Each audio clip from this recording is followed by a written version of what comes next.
Bismillahirrahmanirrahim. Assalamualaikum warahmatullahi wabarakatuh. Ketemu lagi dengan BK Sahabat Seru. Kali ini kita akan berbagi materi tentang materi bimbingan konseling kelas 11 semester 1 dengan judul Tips Cara Belajar yang Efektif dan Tentunya Menyenangkan. Kita simak bersama-sama ya.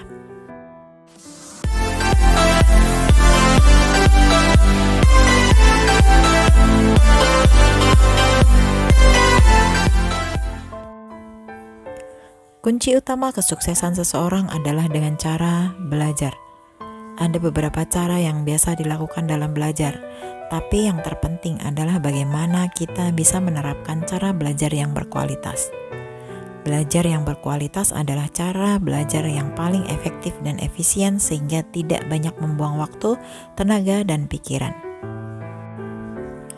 Dan hal yang paling banyak diabaikan banyak orang adalah belajar dengan cara yang menyenangkan, sehingga belajar bukan lagi menjadi rutinitas hal yang membosankan. Menemukan metode dan cara belajar yang efektif memang perlu proses. Tidak semua individu memiliki cara belajar efektif yang sama dengan individu yang lainnya. Pendidikan adalah kunci utama seseorang menuju kesuksesan. Maka wajib belajar dicanangkan oleh Kemendikbud agar anak Indonesia menjadi anak yang hebat dan berprestasi.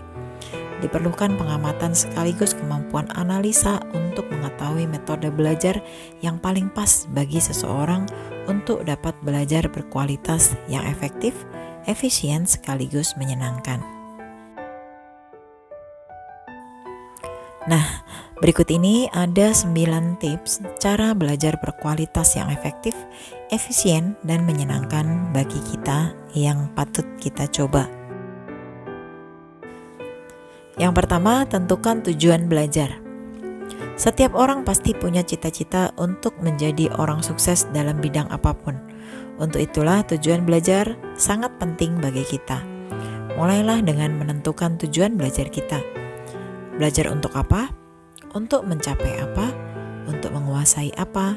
Atau untuk tujuan apa? Menentukan tujuan belajar akan membuat belajar kita bisa lurus di jalurnya dan fokus pada tujuan yang akan kita capai.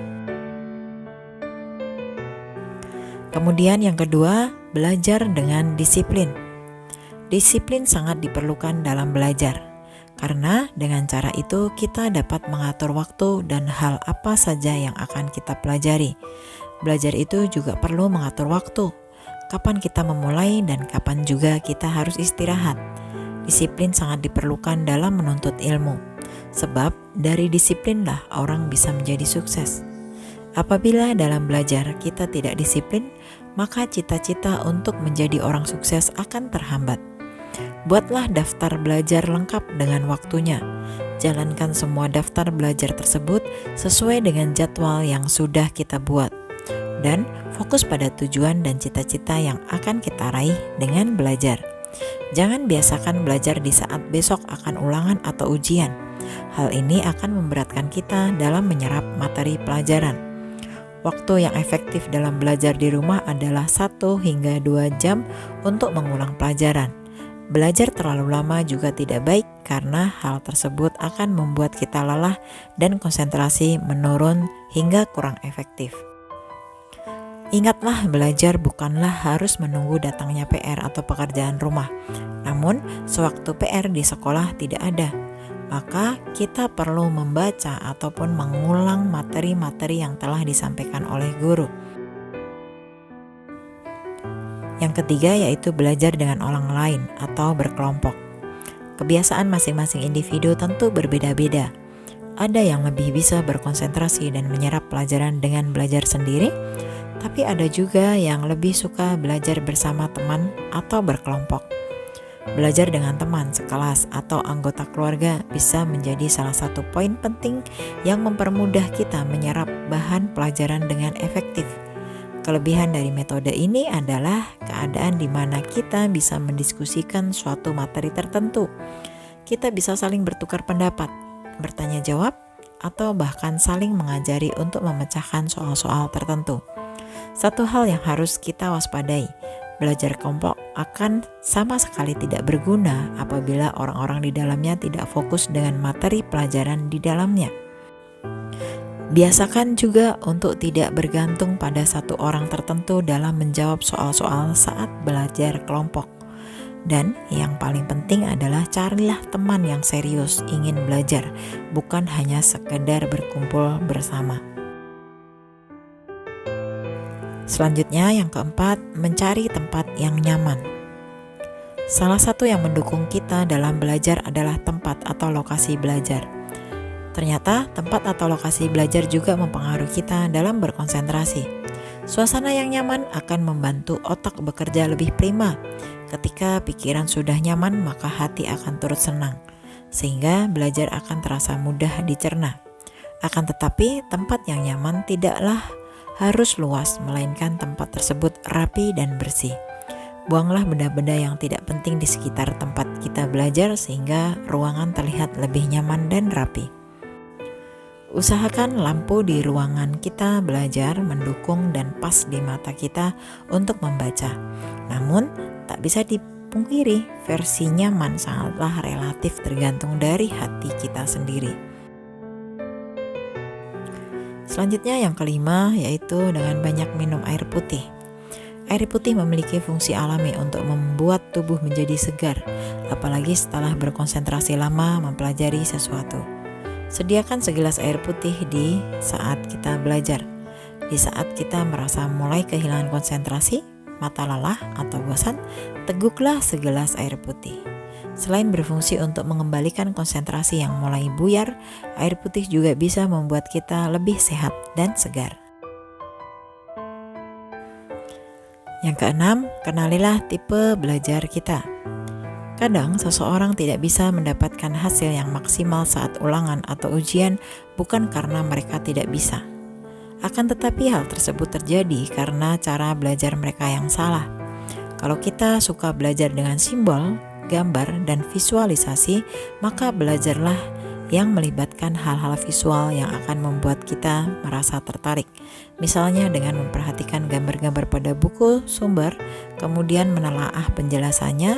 Gunakan ilustrasi dan warna yang bervariasi dalam membuat catatan kita agar selalu berminat untuk mempelajarinya. Kalau kita suka belajar dengan mendengarkan suara, kita bisa membaca sambil bersuara atau sambil mendengarkan suara lain yang kita sukai. Atau ada juga dengan cara membuat catatan kecil yang berisi poin-poin penting dan dari hal yang kita pelajari. Yang ketujuh yaitu membuat catatan. Saat guru menjelaskan materi pelajaran di sekolah, tidak ada salahnya jika kita meringkas apa yang kita dengarkan dalam sebuah catatan kecil. Hal ini akan memudahkan kita apabila mengulang pelajaran ketika di rumah. Selain daripada itu, membuat catatan khusus yang berisi materi inti dari setiap bab. Dengan merangkum materi ajar, maka akan menguatkan daya ingat kita. Sebab ketika kita menulis, maka otak akan turut bekerja dalam memproses pelajaran. Catatan yang baik itu adalah catatan yang membuat intisari. Kita boleh saja menulis dengan berbagai kreasi, sehingga memudahkan kita dalam membacanya di kemudian hari, terutama ketika ulangan mendadak. Yang kedelapan yaitu olahraga yang cukup. Sebelum belajar, olahraga sebentar buat mempersiapkan tubuh dan otak menghadapi pelajaran. Cukup setengah jam latihan aerobik seperti lari atau jogging atau yoga bisa mempertajam kemampuan otak memahami konsep yang baru. Selain membuat otak jadi segar, badan juga semakin sehat dan bugar. Dengan kondisi tubuh yang sehat dan bugar akan membantu dan mempermudah kita dalam berkonsentrasi saat belajar. Angka yang terakhir, yang ke-9, yaitu menyiapkan camilan dan mendengarkan musik.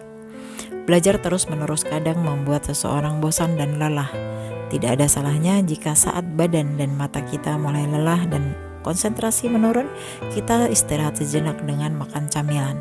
Sepanjang tidak membuat kita terlalu kenyang, terbukti ampuh untuk meningkatkan daya konsentrasi. Oleh karena itu, selalu sediakan snack dan berbagai makanan ringan untuk menemani belajar kita. Setelah selesai, kita pasti akan merasa lebih fresh dan konsentrasi kita untuk belajar kembali dituntut puncak. Jika perlu, sediakan pula minuman ringan seperti jus buah segar dan sirup untuk menemani snack kita. Selain camilan atau snack ringan, mungkin di antara kita ada yang suka beristirahat sejenak dengan mendengarkan musik atau lagu yang kita sukai. Ini terbukti juga untuk bisa membantu kita dalam mengembalikan konsentrasi yang menurun. Sehingga setelah sejenak mendengarkan musik, kita akan kembali bersemangat dan berkonsentrasi untuk melanjutkan belajar. Demikian tadi sedikit materi tentang bagaimana cara belajar yang efektif dan tentunya menyenangkan. Mudah-mudahan materi ini bisa kita coba dan kita terapkan dalam kehidupan kita sehari-hari, dan semoga materi ini membawa manfaat untuk kita semua. Terima kasih telah menonton video ini. Kita akan ketemu lagi di video-video berikutnya. Wassalamualaikum warahmatullahi wabarakatuh.